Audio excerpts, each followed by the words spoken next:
What's going on, guys? As always, I'm LCU. And not too long ago, you may remember me trashing on the Sandy Cheeks movie, and now Nickelodeon has spit out another side character spinoff just 12 months later, the Plankton movie. I plan on reviewing all 5 of these films at some point, but for now, let's dive into this one.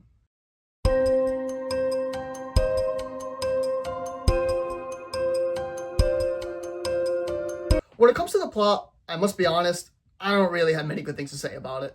The plot is just paper thin, simply rehashing the same tired storyline over and over again with the sole purpose of saving Bikini Bottom.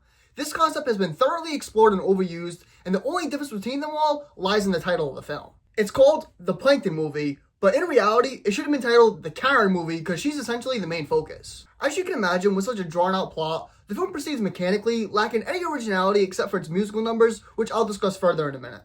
There are no risks or surprises throughout the film, and when it does reach its climax, the resolution is utterly freaking ridiculous. The film is overly childish, attempted to appeal to both adults and the children, but it primarily targets the children because the attempt to adult humor falls flat and poorly written, which I'll also delve into in a minute. Similar to the previous 3 installments, there are plenty of what the fuck is going on moments and how do we get here moments where things just happen out of nowhere out of convenience to the plot and the restricted runtime. The pacing of the film is fast, which is a positive aspect, I guess, but the way they narrate the story through numerous flashbacks and musical numbers is choppy and frankly, pretty freaking annoying. Now, one of the positive aspects to this film is the character development.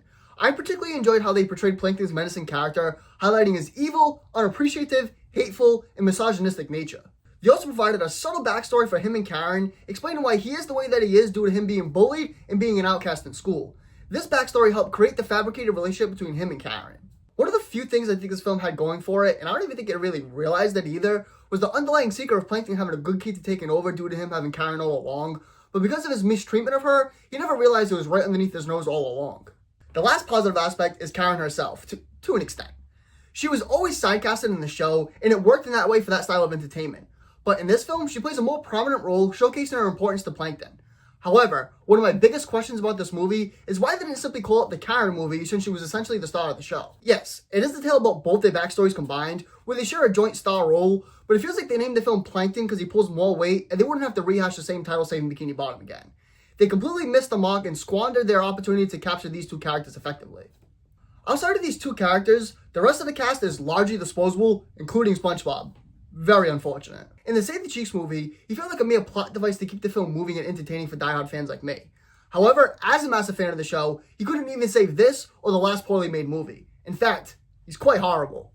Of course, they added the rest of the gang, including Patrick, Mr. Krabs, Pearl, and Sandy, but they didn't contribute much to the film, feel like mere cash grabs. As for the script, it's a complete mess. It has a handful of okay laughs, but overall, this movie was not funny. They try to be self-aware, but it doesn't come across that way. The tones are just all over the place and clash horribly against each other. They'll try to be funny, then immediately switch to a dark moment, or vice versa.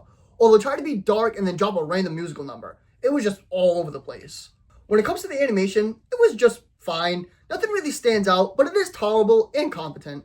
I appreciated how they included a variety of animation styles, along with some great colors. This aligns with the SpongeBob meta theme, which starts with the original style, transitioning to an old cartoon style, then to like a Japanese anime style, and occasionally incorporates its live action. Now, my biggest issue with the animation and the color choices is how they made Plankton a potent green color. Plankton is usually depicted as a bleak, dark green, dark blue color, but here he's like snot green. As for the musical numbers, I'll be honest, some of them are catchy, but that doesn't make them good.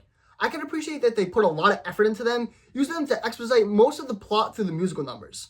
However, they jam in the song every opportunity they get, and many of them feel forced and out of place. Just for an example, there was about 3 musical numbers within the first half hour of the movie, and I'm being generous when I say a half hour. It's probably closer to 20 minutes. Overall, the Plankton movie is a fat waste of time.